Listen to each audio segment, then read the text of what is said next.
akhyaar waa salaamay usxaab gariiqaan iyo barta youtube-ka kula lahaa toos jalal waxaan idin soo gudbinayaa muuqaal gaaban oo aad muhiim u ah muuqaalkaas oo ah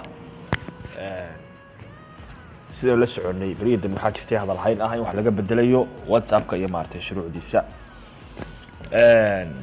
WhatsApp-ka sidee hadda wax looga bedelay WhatsApp-ka waxa laga bedelay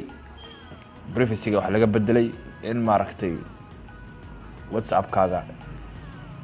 cidii doontaa maartay arkayso xogtaada iyadoo maartay lagu soo darsan karayo ama meelo badan oo maartay sida gurbada oo kale adoo dhex taagan aad arkayso oo maartay dilankeeda leeyahay aadan maartay iska laga adeeganayo xogtii informationada maartay ku jira WhatsApp-kaaga haddaba sidee waxaa looga hortagaa oo si maartay adigu uun inta kugu jirta contactiga kugu jirta ama maartay marka adigu xiriir aad la leedahay qura si maartay aad la macaamisho oo maartay dad inta ka baxsan ayna maartay uga adeegan WhatsApp-kaaga muuqaalada iyo sawirada iyo maartay waxyaabaha kugu jira oo noqda qosefa si aad uga nabad gasho waxa maartay talaabada aad qaadi lahayd ama wax ka bedelka ku sameyn lahayd WhatsApp-kaaga marka ugu horeysa WhatsApp-ka ayaa soo furaysa WhatsApp-ka marka soo furto sidan ayuu soo baxaya WhatsApp-ku si caadiyan markuu yahay sidan ayuu soo baxaya WhatsApp-ka marka soo furto aad halka ku dhufato settings baad tagaysaa settings marka tagto account baad tagaysaa account marka tagto waxaad ku dhufanaysaa privacy baad tagaysaa privacy marka tagto kor ayaad u soconaysaa halka ku qoran tahay group my contacts ay ku qoran tahay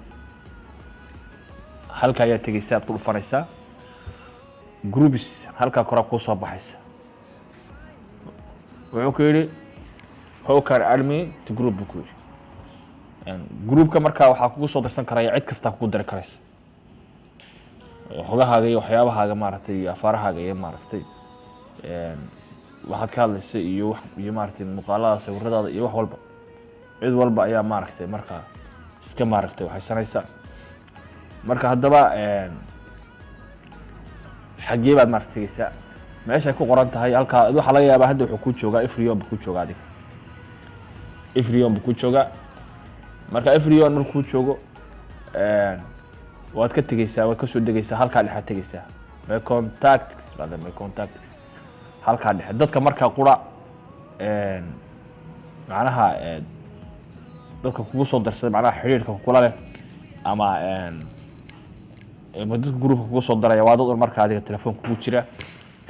oo marka maartay aad maartay xiriir ka dhaxeeyay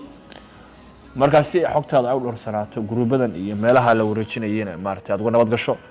oo wax safety ah u noqdaan fadlan halka dhexe ku joogo intaad gasho maartay meesha hadda anigu aan tagay iyo maartay inta step aan qaado intaad qaado